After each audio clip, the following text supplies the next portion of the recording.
Dans cette vidéo, nous allons expliquer ce que l'on appelle l'écriture scientifique d'un nombre. Cette écriture a été essentiellement inventée et utilisée pour obtenir une écriture plus courte des nombres extrêmement grands ou extrêmement petits comportant beaucoup de zéros. Alors déjà, qu'est-ce que l'écriture scientifique? Dans une écriture scientifique, vous devez trouver deux choses, séparées par un signe fois. Vous devez trouver une puissance de 10 exposant n. Le n, vous pouvez l'avoir positif comme négatif, un entier positif ou négatif. Et juste devant ce fois, vous devez trouver ce qu'on appelle un nombre décimal, avec une virgule. Mais il y a une condition à vérifier, c'est que juste devant la virgule, à gauche de la virgule, vous ne devez retrouver qu'un seul chiffre, sauf 0. Donc vous avez le droit d'avoir 1, quelque chose, 2, jusque 9, virgule.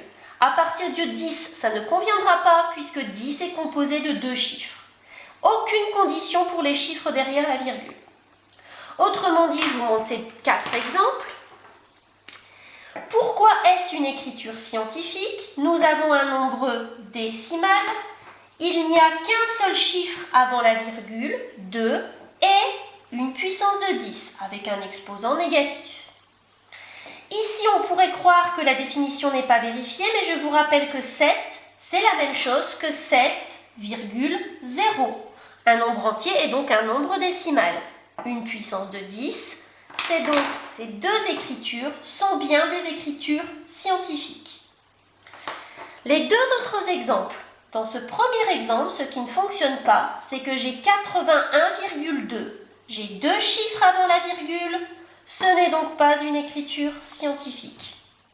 0,3 fois 10 exposant moins 2. J'ai une puissance de 10, j'ai un seul chiffre avant la virgule, mais ce chiffre est un 0. Je vous rappelle que nous ne volons pas le chiffre 0. Donc pour cette raison, ce n'est pas une écriture scientifique non plus.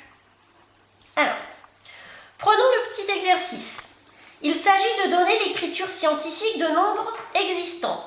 Vous voyez, ce nombre qui se lit 5 600 000 est un nombre assez grand, composé de pas mal de zéros.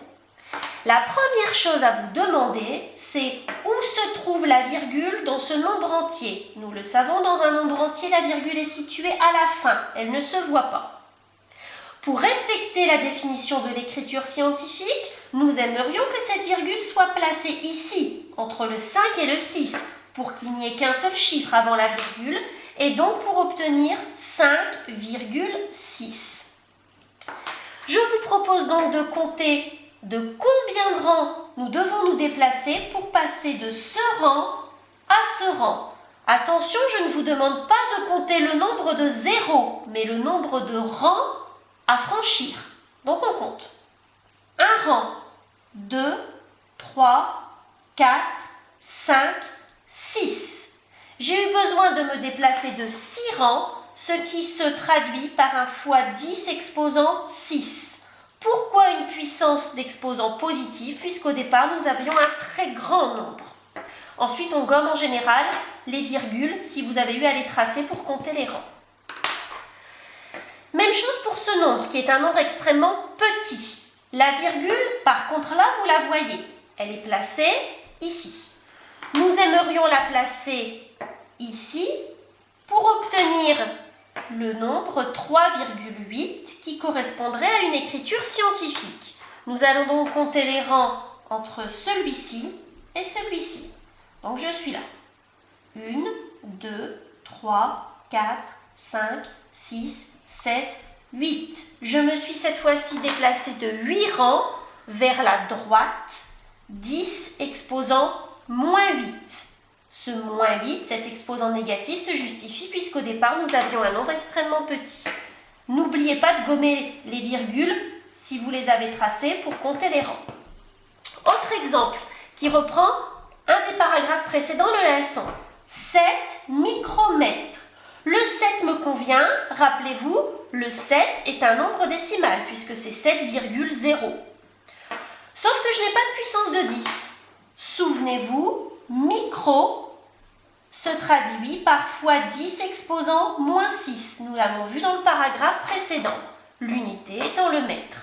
Nous avons une écriture scientifique. 32 gigawatts. Alors, recommençons le même raisonnement. Giga, nous savons que cela correspond à une puissance 10 exposant 9. Nous allons donc écrire 32 fois 10 exposant 9, l'unité et le watt. Le souci, c'est que 32 est un nombre où il y a deux chiffres avant la virgule, puisque la virgule est ici. Nous allons donc essayer de réécrire ce nombre avec les zéros. 32 suivi de 9 zéros. Watt. Et nous allons faire ce que nous avons fait au premier exemple. La virgule est tout à la fin. Nous voulons la passer entre le 3 et le 2. Comptons les rangs et non pas les zéros. 1, 2, 3, 4, 5, 6, 7, 8, 9, 10. 10 rangs. J'enlève les virgules en nombre et nous obtenons donc 3,2. Nous avons dit 10 rangs vers la gauche fois 10 exposant 10 watts. Ce qui nous donne l'écriture scientifique du nombre.